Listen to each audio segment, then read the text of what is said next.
Hello, मैं ऋषभ एक रोज स्वागत करता हूं आप सभी का एक बार फिर से इस चैनल पर।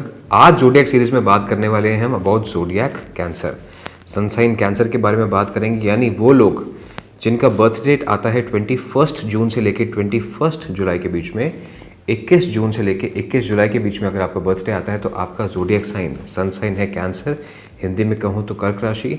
आज की वीडियो आपके बारे में है, तो हम डिस्कस करेंगे कि कैंसर के पर्सनालिटी ट्रेट्स कैसे होते हैं, करियर चॉइसेस कौन सी आपके लिए अच्छी हैं, अगर आप करियर में स्ट्रगल कर रहे हैं then what is it that you must do, और रिलेशनशिप इश्यूज़ की बात करेंगे। ऐसे कौन से ज़ोडिएक हैं जो आपके साथ कंपैटिबल है, वो भी डिस्कस करेंगे। इन दी लास्ट मैं आपको बताऊंगा कि ऐसे कौन से लकी कलर्स हैं जो आपको अपनी लाइफ में यूज़ करने चाहिए, एंड बहुत सारी गोल्डन टिप्स मैं वीडियो के बीच बीच में आपको देता रहूँगा जो आपके लिए बहुत ज़्यादा इंपॉर्टेंट है। ना करें, नहीं तो ऐसी जानकारी जो आपके लिए बहुत ज़रूरी है वो आपसे मिस हो सकती है। और एक और छोटी सी रिक्वेस्ट, आगे बढ़ने से पहले I would request you to press the subscribe button, क्योंकि इस चैनल पे रोज़ कुछ ना कुछ नया कंटेंट आता रहता है। तो ऐसा ना हो कि कुछ अच्छी बातें जो आप तक पहुंचनी चाहिए थी वो आपसे मिस आउट हो जाए, तो डू सब्सक्राइब। अब बात करते हैं हम जोडियक कैंसर के बारे में, यानी सनसाइन कैंसर। तो जैसे मैंने पहले कहा, जिनका बर्थ डेट 21 जून से लेकर 21 जुलाई के बीच में आता है, आपका जोडियक कैंसर है। मैं हमेशा कहता हूँ कि किसी भी जोडियक को समझना हो तो दो चीज़ों को ज़रूर समझें। एक है रूलिंग प्लैनेट, कैंसर को गवर्न करता है मून, और दूसरा है उसका सिंबल है ऑफ अ क्रैब। तो पहले मून के तरीके से समझते हैं कैंसर के ट्रेट्स, उसके बाद हम क्रैब के तरीके से समझेंगे। सबसे पहले अगर हम बात करते हैं मून की, which is the ruling planet of Cancer, moon is equal to emotions. तो ये देखा जाता है कि कैंसर के जो लोग हैं बहुत ज़्यादा इमोशनल होते हैं, स्पेसिफिकली अपने घर वालों को लेके, फैमिली मेम्बर्स को लेके, बच्चों को लेके, दे आर वेरी पोजेसिव। ये सब कुछ करना चाहते हैं अपनी फैमिली मेम्बर्स के लिए। They are very loving and very caring. सिर्फ अपने घर वालों के लिए नहीं, Cancers are very compassionate for others as well. कोई अगर इनके आसपास दुखी इंसान है, दुखी व्यक्ति है, तो दे इंश्योर कि हम उससे जाके बात करें, उसका दुख का कारण क्या है वो समझें, उसकी बात को सुने और उसको मोटिवेट करते हैं कि नहीं, तुम अच्छा कर सकते हो, मैं तुम्हारे साथ हूँ, या मैं तुम्हारे लिए क्या कर सकता हूँ, क्या कर सकती हूँ, मुझे बताओ, how can I help you. तो एक ये कंपैशनेट पीपल होते हैं बहुत ज़्यादा, who help others to grow in their life. इसके बाद कैंसर्स की एक और ख़ास बात होती है that they are very responsible. हर चीज़ की रिस्पॉन्सिबिलिटी लेना चाहते हैं, हर चीज़ को जिम्मेदारी समझ के करना चाहते हैं। जैसे फॉर एग्जांपल MS धोनी, 7 जुलाई को उनका डेट ऑफ बर्थ है, ही इज़ ऑल्सो कैंसेरियन। देखिए, वो दूसरों को आगे बढ़ाने में भी मदद करते हैं। He is known for motivating young talent, and responsibility भी लेते हैं, चाहे टीम जीत रही है, हार रही है, he is responsible for his own actions. ऐसे ही कैंसर के जो लोग हैं वो रिस्पॉन्सिबिलिटी लेने में विश्वास करते हैं, जैसे मैंने कहा। और देखिए, जब आप किसी चीज़ की जिम्मेदारी लेते हैं तो इट इज़ बट नेचुरल कि आपके ऊपर एक प्रेशर रहता है। इसीलिए देखा जाता है for Cancerians, anxiety, over thinking, pressure, constant mind planning mode में रहता है। तो मास्टर प्लानर्स भी कहता हूँ मैं कैंसेरियंस को, कि हर चीज़ के बारे में बारीकी से प्लान करते हैं। जहाँ एक नॉर्मल इंसान की प्लानिंग खत्म होती है, वहीं इनकी प्लानिंग वहाँ से शुरू होती है। तो ओवर थिंकिंग डेफिनेटली ये करते हैं, बट कई बारी इनकी सोच की वजह से ज़िंदगी में बहुत अच्छा भी करते हैं। करियर की बात करूं तो देखिए, Gautam Adani, he is also a Cancerian, 24 जून को उनका बर्थडे आता है। और कैंसर्स के लिए एक और ख़ास बात है, अगेन एक गोल्डन टिप देने जा रहा हूं आपको, कि अगर आप पानी से रिलेटेड कोई काम करें तो वो आपके लिए बहुत अच्छा रह सकता है। गौतम अडानी भी देखिए, पानी के पास वाले जो पोर्ट्स हैं उन्होंने उस पर कब्जा किया, उसका बिजनेस बनाया, और he became one of the richest. तो पानी से रिलेटेड जो भी बिजनेस है, चाहे वो बेवरेजेस का है, जूस एंड शेक्स का है, anything which is liquid in state, उसका अगर कैंसेरियंस काम करते हैं तो अच्छा रहता है। करियर की हम और आगे बात करेंगे, उससे पहले समझ लेते हैं हम कैंसर को फ्रॉम द क्रैब पर्सपेक्टिव।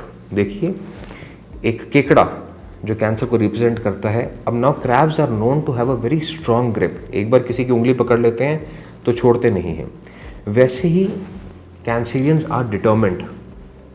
अगर इनको कोई काम करना है और इनको लगता है कि मेरी जिम्मेदारी है इस काम को पूरा करना, तो उसको पूरी डिटर्मिनेशन के साथ, ग्रिट के साथ करते हैं। दूसरी चीज़ है दैट अडेप्टेबिलिटी। देखिए, क्रैब जो है, it lives on the land and it can survive in the water as well. तो कैंसेरियन के लोग भी अडेप्टेबल होते हैं, हर सिचुएशन में, हर हालात में अपने लिए रास्ता बनाना जानते हैं। इसके अलावा अडेप्टेबिलिटी देखी जा सकती है सुख दुख में भी। तो कैंसर के लोग ऐसे होते हैं जो सिर्फ सुख के साथ ही नहीं होते हैं, दुख में भी आपका साथ ज़रूर देते हैं। तो they are the kind of peoples whom you can depend upon in times of need. ऐसे दोस्त, अगर कैंसरियन आपके दोस्त हैं तो आप उनको कभी भी बुलाएं, आधी रात को भी बुलाएं, तो वो आपकी मदद के लिए ज़रूर आएंगे। These are the good qualities of Cancerians. एक और बात है कि क्रैब देखिए, it takes pride in its appeal. उसका जो कलर है बड़ा यूनिक होता है, देखने में सुंदर होता है, पास से देखेंगे थोड़ा सा डिफरेंट लग सकता है, but it has got a very unique appeal.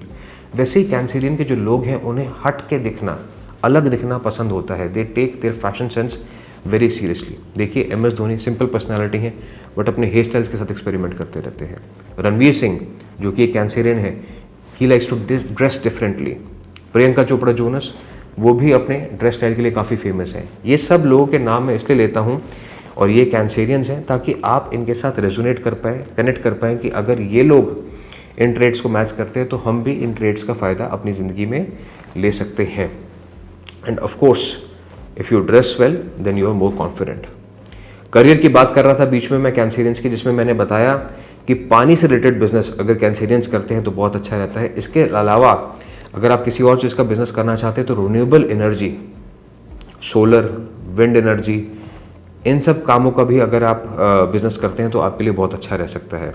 इसके अलावा hospitals, medical centres, chemist, pharmacy, ऐसे बिजनेस भी आपके लिए बहुत अच्छे रह सकते हैं। जॉब की बात करता हूं तो anything which requires motivation, which requires nurturing, वो कैंसर के लोग बहुत अच्छा करते हैं। जैसे human resource, you have to take care of employees, teaching, बच्चों का ध्यान रखना होता है, उनको मोटिवेट करना होता है, नर्सिंग, पेशेंट्स का ध्यान रखना है। तो ऐसे जितने भी डोमेन्स हैं जिसमें नर्चरिंग है, केयर है, कंसर्न है, मोटिवेशन है, इन सब चीज़ों में कैंसर के लोग बखूबी अच्छा काम करते हैं। सोशल वर्क बहुत अच्छा करते हैं। अब देखिए कैंसर के जो लोग हैं वो बहुत ज़्यादा मूडी भी होते हैं, because they are governed by moon.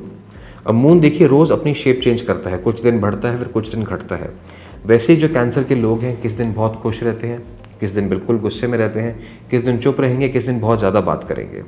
तो ऐसे में क्या होता है कि कई बारी आपकी पर्सनैलिटी लोगों को कन्फ्यूजिंग लग सकती है। तो अगर आप जॉब करते हैं, if you are an employ, तो यू मस्ट मेक श्योर कि सबको आप अपने ऑफिस में अच्छे से ग्रीट करें। Start your day with a smile. ये this will take you a long way forward in getting noticed. और ये एक छोटी सी बात अगर आप ध्यान में रखें कि सुबह सबको मैंने ऑफिस जाके अच्छे से ग्रीट करना है, देखिए आपके करियर में तरक्की लेके आएगा, आपका काम नोटिस होना शुरू हो जाएगा। दूसरी तरफ अगर आप एम्प्लॉय हैं और अगर आपके बॉस कैंसर हैं तो उनका मूड देख के उनसे बात कीजिए। अगर अच्छा मूड है तो कुछ भी मांगेंगे वो मिल जाएगा, और अगर मूड खराब है और अगर आपने कोई छोटी सी भी गलती कर दी देन तो आपको बचाने के लिए भगवान भरोसे है। तो इसलिए कैंसर्स के जो मैं कहता हूँ कि लोग हैं उन्हें ऑफिस में और घर में बहुत बैलेंस बना के चलना चाहिए।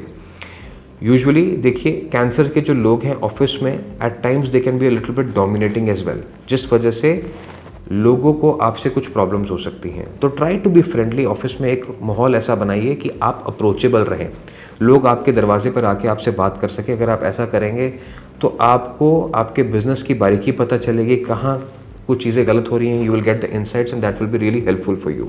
सिमिलरली घर के अंदर भी कई बार ऐसा होता है कि आपके गुस्से की वजह से लोग सोचते हैं कि आपके साथ बात शेयर की जाए कि ना की जाए, और इस वजह से कम्युनिकेशन गैप आ सकता है रिलेशनशिप्स में।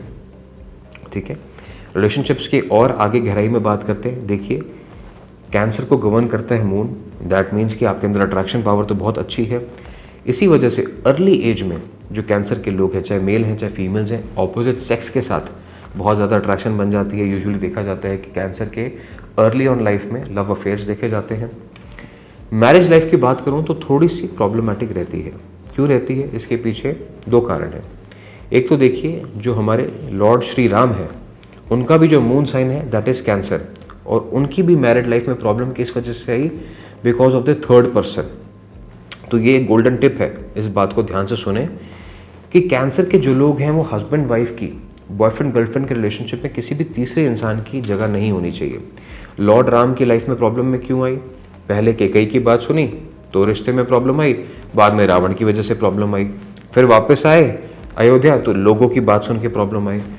तो हस्बैंड वाइफ के जो रिलेशनशिप है, बॉयफ्रेंड गर्लफ्रेंड का जो रिलेशनशिप है इन कैंसेरियंस, इसमें आपको किसी भी तीसरी की बात नहीं सुननी चाहिए। Keep your relationship very private. जो आपके इश्यूज़ हैं सिर्फ आपस में डिस्कस कीजिए, अपनी दोस्तों की सलाह, अपने परिवार वालों की सलाह मत लीजिए। कोशिश कीजिए कि इन लॉज को भी अपने रिलेशन से थोड़ा दूर रखें, पर्सनल रखें। रिस्पेक्ट अपनी जगह पे है, but privacy needs to be maintained. अगर आप ऐसा करेंगे तो मेरी बात मान के चलिए कि आपके रिलेशनशिप्स में ज़रूर इंप्रूवमेंट आएगी एंड आपके रिलेशनशिप अच्छे भी चलेंगे।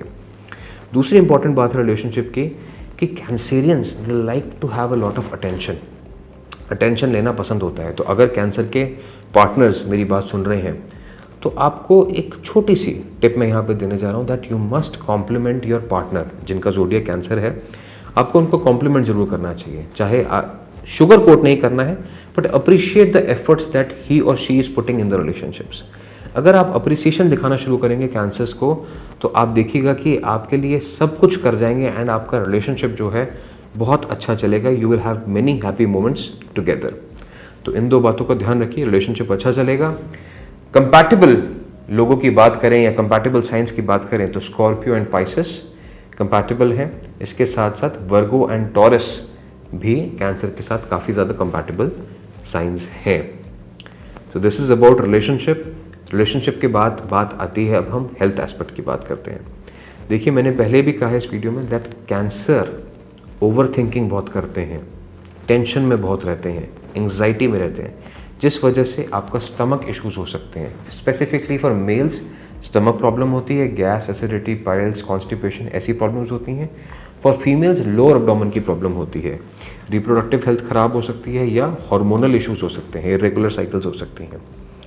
तो इसको ठीक कैसे करना है, इसके लिए कुछ आगे अब रेमेडीज़ बताने जा रहा हूँ जो आपने ध्यान से सुननी है।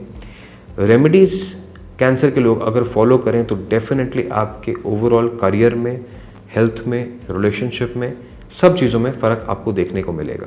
सबसे पहली रेमेडी है that you must stay hydrated. दिन में इनफ पानी पीना है। देखिए एक साइंटिफिक प्रूवन फैक्ट है, people who drink less water are more prone to depression. तो इसलिए पानी का इंटेक का ध्यान रखें। अपने दिन में 12 से 15 ग्लास ज़रूर नाप के रखें, ग्लास से पानी पिएं and make sure throughout the day you are hydrated. दूसरी इंपॉर्टेंट बात है जो कैंसर के लोगों को करनी चाहिए वो ये है that you must go for evening walks. देखिए आपको प्रॉब्लम क्या है कि आपको नींद नहीं आएगी अगर आप एंग्जाइटी में हैं तो शाम के वक्त थक के सोना ही आपके लिए एक बहुत इंपॉर्टेंट रेमेडी है। तो शाम को इवनिंग वॉक पे जाइए, जो भी दिन भर के आपके थॉट्स आपने इकट्ठा कर लिए हैं उनको जाके बाहर रिलीज़ कीजिए and then come back to your bed refreshed. दिमाग में कोई थॉट नहीं, सारे दिन का सब एनर्जी निकाल के अपने बेड पे जाइए, सोइए, अपने पार्टनर के साथ टाइम स्पेंड कीजिए and that is where you will ensure कि मेरा जो नेगेटिव थॉट प्रोसेस है, जो मुझे सोने नहीं देता है, जिस वजह से मेरी हेल्थ ख़राब हो रही है, that will also start to get better. इसके बाद एक बहुत इंपॉर्टेंट रेमेडी है यूज़ ऑफ सिल्वर कैंसर के लोगों के लिए। देखिए सिल्वर जो है it is known to be a good conductor of energy को कंडक्ट करने में हेल्प करता है। एंटी माइक्रोबियल प्रॉपर्टीज़ भी होती हैं सिल्वर के अंदर। तो चाहे तो आप चांदी के चम्मच से खाना खा सकते हैं, नहीं तो carry a piece of silver with you always wherever you go. एक चांदी का छोटा सा टुकड़ा अपनी पॉकेट में कैरी कर सकते हैं, अप्रॉक्सीमेटली अबाउट 20 ग्राम्स। एंड आप देखेंगे कि जो भी चीज़ें आपकी रुक के हो रही थी, जिस वजह से आपकी टेंशन बढ़ रही थी, प्रोजेक्ट रुक रहे हैं, काम डिले हो रहा है, घर में कुछ करना चाह रहे हैं वो नहीं हो रहा है, so start carrying a piece of silver and you will start to feel कि आपके लाइफ में ऑटोमेटिकली स्पीड आ रही है, अपॉर्चुनिटीज़ आ रही हैं। एक और इम्पॉर्टेंट बात है, कैंसरियंस वैसे तो they like to be organised, but अगर आप ऑर्गेनाइज नहीं है बीइंग अ कैंसर तो इसमें कोई खुश होने वाली बात नहीं है, because this is the main reason for your failure. Cancer के लोगों को हर चीज़ ऑर्गेनाइज करके रखनी चाहिए, अपने पेपर वर्क्स, अपने ऑफिस, अपना घर स्पिक एंड स्पैन होना चाहिए। जहाँ पे भी क्लटर आ जाएगा वहाँ पे आप देखेंगे कि मेरे लिए आगे ग्रोथ अपॉर्चुनिटीज़ आनी रुक गई हैं, मैं आगे नहीं बढ़ पा रहा हूँ, मेरी सोचने समझने की शक्ति जो है वो ख़त्म हो गई है। इसीलिए चाहे आपका मेल बॉक्स है उसमें अगर स्पैम मैसेजेस हैं, आपके मैसेज फोल्डर में अगर स्पैम है उसको डिलीट कीजिए। The lighter you make your atmosphere the lighter you will feel and the faster you will be able to go ahead in life। इसके अलावा अगर लकी कलर्स की बात करता हूँ तो white, light green and yellow, these are the lucky colours for you. Lucky stone की बात करता हूँ तो मून स्टोन बहुत अच्छा है कैंसर के लोगों के लिए। एमेथिस्ट भी यूज़ कर सकते हैं फॉर मेंटल पीस। इसके साथ साथ टर्कॉइस भी यूज़ कर सकते हैं जिसको हम फिरोज़ा कहते हैं। इन सभी स्टोन्स को यूज़ कैसे करना है, एक रात को पहले आप पानी में धो दें और उसको मून लाइट में रख दें एक रात के लिए। फुल मून लाइट हो तो बहुत अच्छी बात है, नहीं तो अगर मून लाइट है, क्लाउडी स्काई है, तब also doesn't matter, you can still keep it outside. तो पानी से धो के एक रात बाहर रख दें और अगले दिन उसको यूज़ करें। हर 15-20 दिन के बाद क्रिस्टल्स को आप रिचार्ज करना शुरू करें and these crystals will help you stay motivated, stay positive and think clearer. Last में एक बहुत इंपॉर्टेंट गोल्डन रेमेडी आपके लिए है that you must chant the मंत्र ओम। अब देखिए, ओम जो है यूनिवर्सल साउंड है, आप किसी भी धर्म के हैं, किसी भी मज़हब के हैं, आप ओम चांटिंग कर सकते हैं। तो ओम चांटिंग 11 बार सुबह उठते ही अगर आप करें, on the bed when you wake up, लंबी सांस लें और ओम की चांटिंग करें, तो डेफिनेटली उसका रिजल्ट आपको विद इन 11 डेज दिखना शुरू होगा। You will feel more energetic, more refreshed and आपके जो भी स्ट्रेस लेवल्स हैं वो आपको कम होते हुए नजर आएंगे। You will perform better at work and घर के अंदर भी आपकी खुशहाली आनी शुरू होगी। घर के अंदर कैंसेरियंस को specifically in the north east कुछ ना कुछ वाटर बॉडी ज़रूर लगानी चाहिए, चाहे वो एक वाटरफॉल है, छोटा सा एक वाटर फाउंटेन है। अगर ये नहीं रख सकते तो एक पानी के बाउल में, एक ग्लास के बाउल में कुछ पानी भर के रख दें जिसमें आप रोज़ पेटल्स डेली रख सकते हैं। एंड आप देखिए कि घर के अंदर जो आपकी टेंशन का माहौल बना रहता है या फ्रीक्वेंट लड़ाई झगड़े हो रहे हैं वो भी होने कम हो जाएंगे। So try these remedies. उम्मीद करता हूँ कि आपको ये जो इन्फॉर्मेशन इस वीडियो में दी है अच्छी लगी हो। अगर अच्छी लगी है so you know what you need to do, share it with friends and family. और भी जो ज़ोडिएक्स हैं उनकी इन्फॉर्मेशन इस चैनल पर अवेलेबल है। ज़ोडिएक के अलावा अगर आप मूलांक के बारे में जानना चाहते हैं, which is your birth date, birth number, 1 से लेकर 31 तक नंबर्स होते हैं, बर्थ डेट्स होती हैं, उनके बारे में भी डिटेल डिस्क्रिप्शन की मूलांक कैसे आपकी लाइफ को इम्पैक्ट करता है वो भी वीडियोज़ अपलोडेड है चैनल पे। So make sure you check them out. And again in last, अगर सब्सक्राइब नहीं किया है तो सब्सक्राइब करना मत भूलें। अगली वीडियो में जल्दी मिलेंगे, तब तक के लिए नमस्ते, गॉड ब्लेस, थैंक यू।